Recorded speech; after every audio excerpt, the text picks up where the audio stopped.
here at SEMA at the Craftsman booth with Hot Rod Chassis and Cycle owners, Chad Hill. Chad, how you doing? Hi, Alan. Kevin Tully. Kevin. How you doing, Alan? 1965 Comet Caliente, and this one is hot. Tell me about it. Well, we took pretty much a bone stock unrestored 65 Mercury Comet Caliente, and we basically turned it into a car that can go to the Ultimate Streetcar Association races and Good Guys races, or you can just drive it to work. When you're building this car, you didn't just build a nice looking race car because it's nice looking.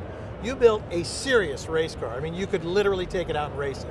And of course, Craftsman, using all the tools all the way through. You have a Skunk Works race division, right? And that's part of your company. Yeah, we focus on cars that have a Trans Am influence. Yeah. Because that's the heritage that we love in racing.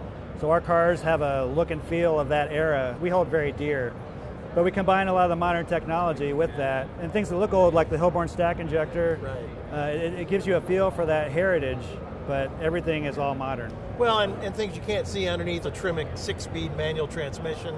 Mm-hmm. Right down to the drive shaft, you guys didn't leave anything left out. The rear end, I mean, you guys made it a car that any racer can get in and probably win a race. Sure. And it's up to him, right? That's right. That's right. It's a lot the driver. We did everything we could to imbue the person that ultimately wins this car at auction for the charity. Right. They can just drive it to the local car show, or if they want to get involved in autocross or ultimate streetcar racing, they can go do that with this car. And really, it should just be gas and oil. They shouldn't have any problems with it. How'd you guys get together as far as this, Hot Rod Chassis and Cycle? I mean, this is your shop looks great and the work you've done. But I always like to know more about the guys, too. Tell me about yourself a little bit, Kevin. I started the shop 10 years ago with another guy that he's kind of a philanthropist type, where he likes helping people start businesses, and I was working for another business. And I built a car for him and his dad, and he said, "Why are you working here? You should have your own shop." And I said, "Well, I don't have the money for that." He said, "Well, I do."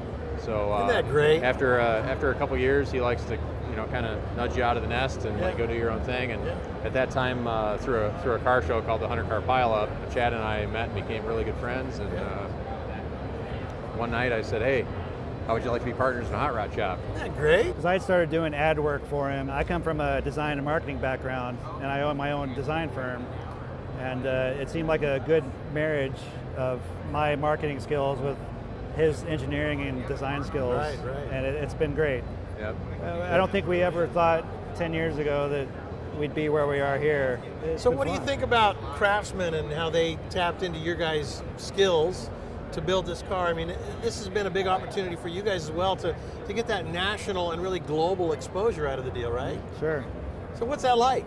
Well, much like every other car guy on the planet, if you go out to our personal garages, they're full of Craftsman tools. Sure. So when Craftsman approached us about building them a car, we were, wow, really? And they really kind of asked for our advice on what style of car to build, and we generally try to keep a watch on what's trending. And we said, well, Ultimate Streetcar style challenge racing is really hot right now. Sure is. It'd be a really fun build.